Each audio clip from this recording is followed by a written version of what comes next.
I gotta ask you this. I was surprised that LeBron didn't make his way on stage because it feels like the LeBron thing to do. Did he? Do you know if he tried to get on stage? Nah, he didn't. Okay. He was chilling where he was at. He was just chilling. Yeah, because there was this little area where we were all hanging out, whatever, like side stage, and he was just over there with his family or something, chilling. Yeah, we were talking about things being like super intentional and like, there were people who were there who could have came out and did stuff, but they weren't from LA. Yeah. And everybody who came out performed.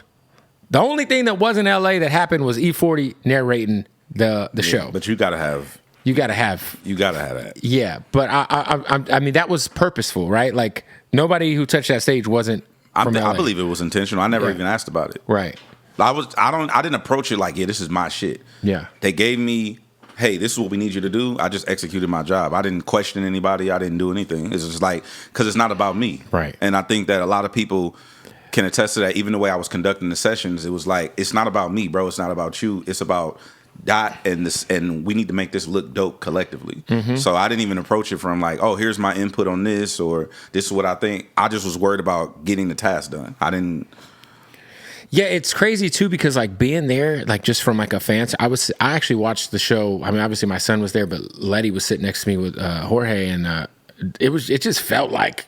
It felt like one of them moments of like, man, I'm gonna remember the rest of my life. I was sitting right here. Facts, me too. Like when it kicked off, like when Kendrick came out doing Euphoria, which is my favorite song out of all the songs that have dropped throughout this whole thing.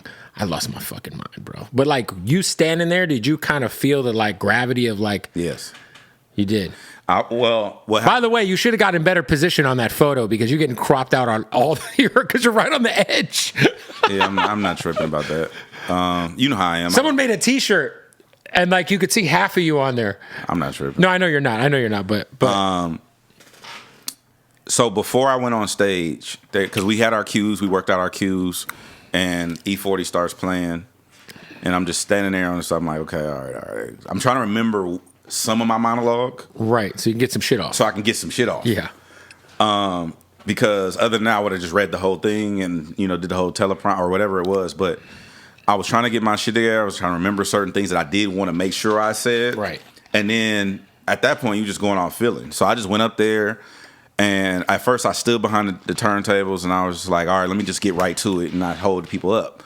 Then I'm like, nah, let me go ahead and take the moment and just work the crowd or whatever and let people see me and try to absorb some of that energy. But to be honest with you, I wasn't thinking about it. If you think about it, you'll fucking psych yourself out and you'll lose your shit for sure. So I was just telling, like, even backstage when we were I was lining the homies up and telling them I couldn't, because people were like, "Yo, this is fucking crazy. This is history. Like, you understand? I can't get in that because if I get into that, then I'll fuck up, miss a cue or miss a, you know what I mean? Yeah, you just got to play the game. You're in the game. Just do the work. Yeah. It worked out, man. It was wonderful.